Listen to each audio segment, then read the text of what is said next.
Hello दोस्तों, स्वागत है आप सभी का इस चैनल पे। मेरा नाम है Devashish and this is NIT production. Welcome back to the channel. दोस्तों, इस वीडियो का टॉपिक ये है कि कैसे प्रेजेंटेशन में अच्छा स्कोर करें जब आप कॉलेज में होते हो। ठीक है, तो अगर आप कॉलेज गोइंग स्टूडेंट हो, बीटेक में या फिर एमटेक में हो, IITs में हो, NITs में हो, मेरे को पता है आपको बहुत सारे प्रेजेंटेशंस आगे देने पड़ेंगे, तो उसमें आपको अच्छा स्कोर करना है तो ये वीडियो ज़रूर आखिरी तक देखना। ठीक है, सीधा मुद्दे पे आता हूँ। प्रेजेंटेशंस कब अच्छे स्कोर करते हैं पता है? जब ये प्रेजेंटेशंस लोगों को याद रहते हैं। लोग मतलब कौन? जो जज कर रहे हैं वो एटलीस्ट। अगर लोगों को अच्छे रीजंस की वजह से प्रेजेंटेशंस याद रहे तो लोग उनको अच्छा स्कोर कर देते हैं। अगर मैं मेरी बात करूं तो एक एग्जांपल दे रहा हूं। फ्यूल टेक्नोलॉजी करके एक सब्जेक्ट था मेरे एमटेक में, और मैं कंसिस्टेंटली थियरी में उसमें बहुत पुअर स्कोर कर रहा था। 10 में से 1 मार्क, 10 में से 0, कभी 10 में से 2 मार्क मिल गए। लेकिन जब प्रेजेंटेशंस की बारी आई तो I top the class. I was 10 out of 10। और ये मेरे को तब रियलाइज़ हुआ कि हाँ यार, मेरे में ये स्किल है, तो मैं आपके साथ कुछ चीज़ें शेयर करूँगा, क्योंकि मैं कंसिस्टेंटली प्रेजेंटेशंस में अच्छा स्कोर करता आया हूँ। और मेरे प्रोफेसर्स लोगों ने भी बोला है कि हाँ, आपका प्रेजेंटेशन स्किल बहुत अच्छा है। And then I really broke that down कि हाँ, मैं सही में कौन सी चीज़ें अलग करता था, कौन सी चीज़ें सही करता था, और वो मैं सब आपके साथ अभी शेयर करूँगा। ठीक है, ये प्रेजेंटेशंस के बारे में जो भी हम बात करेंगे, ये थोड़ा ओरिएंटेड इस तरह रहेगा कि कैसे आपको प्रेजेंटेशंस बनाना है, क्या चीज़ें ध्यान रखनी है सो दैट आपका स्कोरिंग अच्छा हो। प्रेजेंटेशंस के बारे में बहुत ज़्यादा चीज़ें मैटर करती है कि आप बोलते कैसे हो, आप स्लाइड शो कैसे बनाते हो, या फिर जो भी चीज़ें आप बीच बीच में करते हो। तो इस वीडियो में सारा मैं कवर नहीं कर पाऊंगा, लेकिन जो भी चीज़ें मेरे को रियलाइज़ हुई कि कॉलेज गोइंग स्टूडेंट्स को याद रखनी है ताकि उनका स्कोर अच्छा हो जाए, तो वो मैं सारी चीज़ें आपको बताने वाला हूँ। ठीक है, सबसे पहली चीज़, प्रेजेंटेशन तब अच्छा स्कोर करते हैं जब वो याद रहते हैं लोगों को। ठीक है, तो जो याद करने वाले लोग हैं उनको याद क्यों रहेगा? अगर आपका प्रेजेंटेशन कुछ हटके रहेगा तब। ठीक है, तो ये देखो कि कंसिस्टेंटली लोग प्रेजेंटेशंस कैसे बनाते हैं। तो यूजुअली लोग क्या करते हैं कि एक स्लाइड शो बनाते हैं, जो भी है उसमें डेफिनेशंस लिख दिए, फिर बहुत सारा कंटेंट लिख दिया, एक आधा इमेज डाल दिया, और फिर वो ततपप करके बोलना शुरू करते हैं। उनके ओरेटरी स्किल्स में भी प्रॉब्लम होती है, स्लाइड्स में भी प्रॉब्लम होती है, ना ही वो जो बोल रहे हैं वो बहुत इंटरेस्टिंग होता है। इन सारी चीज़ों की वजह से लोगों को, मतलब जजेस को, प्रेजेंटेशंस याद नहीं रहते। और एक जैसे प्रेजेंटेशंस होते हैं तो एक जैसा ही स्कोर मिलता है सबको। और यूजुअली आपने देखा है लोगों को, मतलब जजेस जो होते हैं ना, हमेशा लोगों को डांटते हैं कि आपका प्रेजेंटेशन बहुत बेकार था, ये बेकार था, वो बेकार था। लेकिन आप थोड़ा सा भी चीज़ हटके कर देते हो ना, तो लोग सुनने लग जाते हैं आपकी चीज़ें। ठीक है, तो सबसे पहली चीज़ क्या करनी है आपको? इन्फॉर्मेशन छोटे छोटे चंक्स में पास करनी है ताकि लोगों को वो याद रहे। ठीक है, अगर आप पहली स्लाइड खोलते हो आपकी प्रेजेंटेशन की, तो हेडिंग होता है, वो सारा होता है कि किसने क्या किया, बहुत बड़ा हेडिंग होता है। लेकिन अगर मैं प्रेजेंटेशन करना चाहूँ और अगर मेरे को अटेंशन चाहिए लोगों का, तो मैं एक बहुत क्रिस्प शॉर्ट क्वेश्चन स्लाइड पे दिखाऊंगा, कोई भी, which relates to my presentation. कोई आपका टॉपिक कुछ भी हो सकता है, तो आपने क्या आंसर करने की कोशिश की है वही क्वेश्चन सीधा स्लाइड पे डाल सकते हो पहले ही, या फिर कोई इंटरेस्टिंग सी इमेज डाल सकते हो आपके स्लाइड पे कि जो रिलेटेड टू आपका टॉपिक है, लेकिन इमेज दिख रही है सीधे सीधे, और इमेज पे ज़्यादा मतलब ध्यान जाएगा लोगों का, तो आप सीधा क्वेश्चनिंग कर सकते हो। उसके बाद क्वेश्चन से स्टार्ट करना, स्टोरी से स्टार्ट करना, ये भी कुछ हटके चीज़ें होती है। यूजुअली लोग कैसे स्टार्ट करते हैं? Hello one and all, my name is, ये वो। नाम बाद में बताओ ना, पहले ये बताओ कि इमेज क्यों है, या फिर कुछ जोक क्रैक करो स्टैंड अप कॉमेडियन की तरह। ठीक है, ये चीज़ें आपको स्टैंड आउट बनाएंगी। अभी मैंने जो जोक करने की बात बोली, वो भी बहुत मैटर करती है कि आप कॉमिक एलिमेंट भी अगर ऐड कर देते हो किसी प्रेजेंटेशन में। तो जैसे फॉर एग्जांपल मेरे वो फ्यूल टेक्नोलॉजी के ही कोर्स की बात बताता हूँ। मैं और मेरा पार्टनर था, और मैं फ्लाई ऐश के बारे में बात कर रहा था, तो मैं पार्टिकल्स के बारे में कुछ बता रहा था लोगों को। तो मैंने ये बोला कि उसमें अलग अलग टाइप के पार्टिकल्स होते हैं, और 2 टाइप के पार्टिकल्स होते हैं। ये बोलते हुए मैंने बोला कि एक पार्टिकल मेरे पार्टनर की तरह होता है, तो दूसरा मेरी तरह होता है रिलेटिवली। मेरा जो पार्टनर था वो थोड़ा साइज़ में अच्छा था, अच्छा हट्टा कट्टा था, और मैं छोटा सा था। तो लोग हंस दिए और लोगों को याद भी रहा। लोगों को ये भी समझ में आया कि ये प्रैक्टिकली चीज़ें समझ रहा है। अभी ये जो मैंने एग्जाम्पल दिया, इसमें से आपको 2 चीज़ें समझेंगी। पहली चीज़, आपका कॉमिक टाइमिंग बहुत सही है कि हाँ, आप रिलेट कर रहे हो चीज़ें, और आप एप्लीकेशन लेवल पे बोल रहे हो। ये मैंने मेरे ब्लूम्स टेक्सोनॉमी के एक वीडियो में बोला था कि आप कौन से वर्ब्स यूज़ करते हो, या फिर आप किस तरह का नॉलेज पढ़ रहे हो, ये ब्लूम्स टेक्सोनॉमी के हायरार्की से पता चलता है।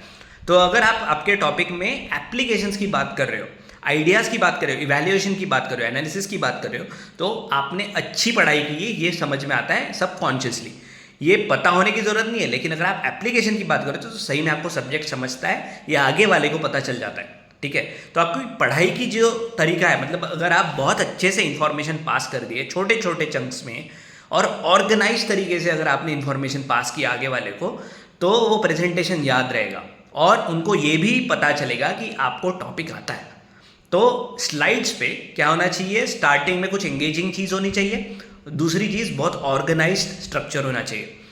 जैसे कि आपका कुछ भी टॉपिक हो तो आपने टॉपिक क्यों चुना, ऐसे जो इंपॉर्टेंट सवाल होते हैं, या फिर यही टॉपिक क्यों, या फिर इस टॉपिक के अलावा आप क्या क्या टॉपिक चुन सकते थे, वो सारा स्टडी अगर आप दिखा सकते हो क्लासिफिकेशन बेसिस से कि ये एक बड़ा स्ट्रैंड है, उसके बाद कुछ सब स्ट्रैंड्स आते हैं और इसमें मैंने ये पर्टिकुलर टॉपिक चुना है और आज हम इस सवाल का जवाब ढूंढने की कोशिश करने वाले हैं। तो ऐसे अगर आप इंट्रोड्यूस करते हो और बहुत ऑर्गेनाइज तरीके से स्लाइड्स में चीज़ें दिखाते हो, टेक्स्ट कम लिखते हुए डायग्राम्स बना के अगर चीज़ें आप पास करते हो, इन्फॉर्मेशन पास करते हो, तो आपका प्रेजेंटेशन ज़रूर लोगों को याद रहेगा। और अगर याद रहेगा, अच्छे रीज़न से याद रहेगा, तो ज़रूर आपको अच्छे मार्क्स मिलेंगे। ठीक है, अभी इसमें आपको बातें कैसे करनी है ये तो मैं अभी इस वीडियो में आपको नहीं समझा सकता, लेकिन आपको डरना नहीं है। अभी ये मैं ऐसे ही बोल के यार डरना नहीं है तो ये तो कुछ हेल्प नहीं होगी आपको। तो आईने के सामने अगर आप प्रिपेयर करोगे, कुछ आपके जो स्ट्रॉन्ग स्टेटमेंट्स या फिर की स्टेटमेंट्स है जो आप प्रेजेंटेशन में बनाने वाले हो, अगर आप जोक भी क्रैक करने वाले हो या फिर इंट्रोडक्शन भी करने वाले हो, तो वो चीज़ें आईने के सामने अगर आप 2-3 बार प्रैक्टिस करोगे ना, तो आपको जो आप बोलने वाले हो उस पर कॉन्फिडेंस रहेगा, तो मसल मेमोरी में आ जाएगा, आपके मुंह से ऐसे निकल जाएगा। आपको क्या लगता है, जब मैं वीडियो बनाता हूँ कई बार मेरे को लोग बोलते हैं कि यार आप बोलना ऐसे ही शुरू कर देते हो क्या? मेरे भी रीटेक्स होते हैं, मतलब रीटेक्स ऐसे मैं कैमरा शुरू करता हूँ और फफल जाता हूँ कभी कभी, तब जाके मेरे को लगता है यार नहीं फिर से चालू करना चाहिए। लेकिन अगर मैंने इंट्रोडक्शन बहुत अच्छे से कर दिया है, मैंने मेन कंटेंट अगर ठीक से डिलीवर कर दिया, तो अगर बीच में बोलने की थोड़ी सी गलतियाँ भी कर देता हूँ, मैं भी तो ह्यूमन हूँ, ये हर कोई समझता है और उस बात पे कोई भी नाराज़ नहीं होता। तो अगर आप इंट्रोडक्शन बहुत अच्छे से करते हो, डायग्राम्स से या फिर क्लासिफिकेशन ऑर्गेनाइज चार्ट से आप आपका टॉपिक बहुत अच्छी तरह से कन्वे करते हो, छोटे छोटे चंक्स में अगर आप नॉलेज पास कर रहे हो आगे वाले को, तो वो याद रहेगा। थोड़ा सा कॉमिक टाइमिंग ऐड करोगे, एप्लीकेशंस की बात करोगे तो बहुत अच्छे से याद रहेगा। तीसरी चीज़ मैं आपको बताऊंगा, ये आपने सोची भी नहीं होगी शायद और बहुत सारे लोग करते भी नहीं, यूज़र टेस्टिंग करो। ठीक है, अभी यूज़र टेस्टिंग का क्या मतलब है, आपका जो भी टॉपिक है ना उस पर जो भी एक्सपर्ट्स है या फिर आपको लगता है कि कुछ सब्जेक्ट्स है, जैसे अगर मेरे को फ्लाई ऐश की बात थी, अगर मेरे को फ्यूल टेक्नोलॉजी में फ्लाई ऐश का अगर प्रेजेंटेशन देना है, तो मैं क्या कर सकता हूँ, मैं किसी फैक्ट्री के कुछ लोगों के साथ बात कर सकता हूँ, उनको कांटेक्ट कर सकता हूँ प्रेजेंटेशन से पहले और उनके कुछ इनसाइट्स ऐड कर सकता हूँ। It doesn't have to be related very strongly to the topic, लेकिन ये पता चलता है ऐसी चीज़ों से कि आपने आपके टॉपिक पे मेहनत करी है। तो आगे वाले को आपको कन्वे करना है कि हाँ मेरे को आता है, I am able to organise my thoughts, I am able to tell you and apply my knowledge, और मैंने यूज़र टेस्टिंग भी की है। यूज़र टेस्टिंग से ये पता चलता है कि you want to go ahead और ये टॉपिक आप बहुत अच्छे से कंज्यूम करना चाहते हो, रिसर्च करना चाहते हो। तो ये चीज़ें अगर आप कन्वे करोगे बहुत आसानी से, तो बहुत अच्छी तरह से आपका प्रेजेंटेशन स्कोर होगा।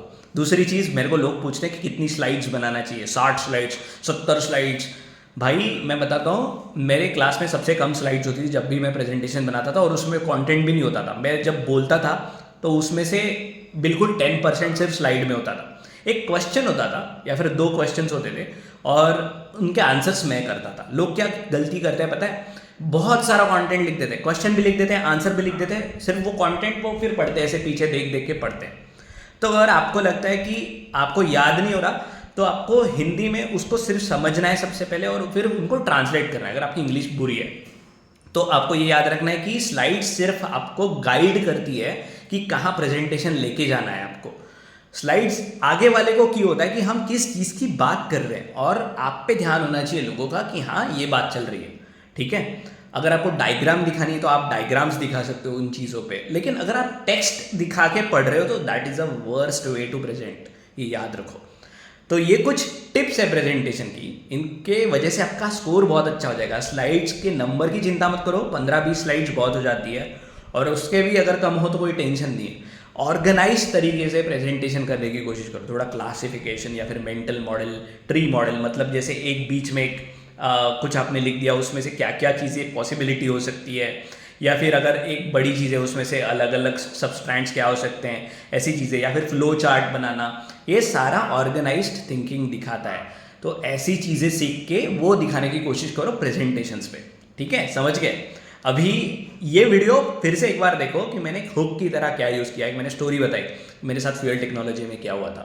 ठीक है, ये सारी चीज़ें आपका अटेंशन ग्रैब करती हैं, and then some of you want still want me to like talk and then listen to me, और फिर वो आखिरी तक देखते हैं। ठीक है, तो आपको सबसे पहले इंटरेस्ट जागरूक करना आगे वाले का।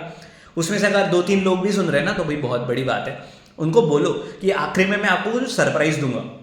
तो एज ए यूट्यूबर मैं आपको बता सकता हूँ कि प्रेजेंटेशन में बहुत काम करता है। मैं ये बहुत कम करता हूँ वैसे यूट्यूब में, लेकिन आप बोल सकते हो कि प्रेजेंटेशन आखिरी तक देखना, लास्ट स्लाइड पे आपको मैं बहुत इंटरेस्टिंग चीज़ बोलूँगा। अगर ये भी आप बोलोगे ना, तो भी आखिरी तक लोग आपका जो भी लेक्चर है, सेशन है, वो देखेंगे, और देखेंगे तो याद रखेंगे, और याद रखेंगे आपको सपोर्ट भी बहुत सही मिलेगा, और आपको स्कोर भी बहुत अच्छा मिलेगा। ठीक है, अगर आप IIT में, NIT में, या फिर BTech में कहीं पे भी प्रेजेंटेशन देना चाहते हो तो ये टिप्स ध्यान में रखो।